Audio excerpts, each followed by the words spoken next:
Beginning as a national protest in 2011, the Syrian conflict has evolved into a complex regional and international conflict. Local protests spread into an armed rebellion, then becoming a national civil war and, finally, a proxy war reminiscent of the Cold War. In the mold of all such conflicts, regional and global powers were involved in the crisis from the civil war's beginning. Syria's President Bashar al-Assad sought support from Russia, Iran, and Lebanon to put down rebel forces as the Islamic State (IS) violently took over a third of Syria and Iraq. America got involved by enlisting a coalition to defend Iraq from IS and push them back into Syria's eastern territory.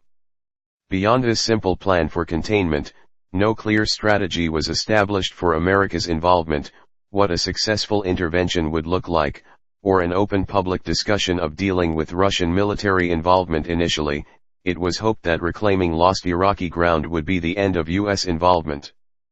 President Obama argued IS would only be defeated by engaging them within Syria, placing American forces and weaponry in opposition to Russian, Iranian, and Lebanese forces. Until recently, the armed conflict has been complex and bloody, but outright war between opposing forces has been avoided. However, over the past week, there were worrisome instances of U.S. allied forces being threatened by the Syrian regime and its allies. Once the U.S. fired back, the Russian response significantly raised the specter of a much larger conflict, perhaps even global.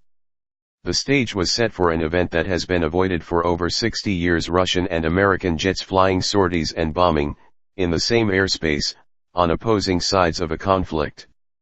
However, the Syrian mess is not merely a modern spin on an old Cold War habit. It is a dramatic escalation of tension between two powerful adversaries with a long history of mistrust and mutual suspicion. During the Cold War, American and Soviet forces rarely, if ever, directly fought in a conflict. Korea and Vietnam saw American forces fight on the ground, but the Soviets acted through proxies, a controversion of the 1980s war in Afghanistan.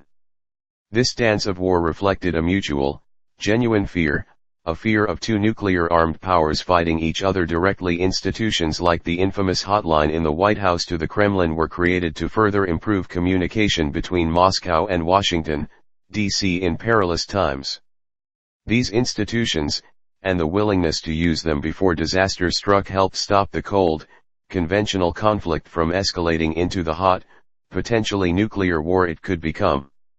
Aware of the dangers of this sort of escalation, President Obama and Secretary of State John Kerry negotiated a working compact with Russia in 2015 to avoid conflict between the two forces. More agreements followed over the next year to deepen cooperation between the two countries in the fight against IS and not against each other. Included was a promising deconfliction communication line between the American and Russian militaries, primarily in the deconfliction of airspace, in hopes of preventing accidental encounters that could lead to escalation.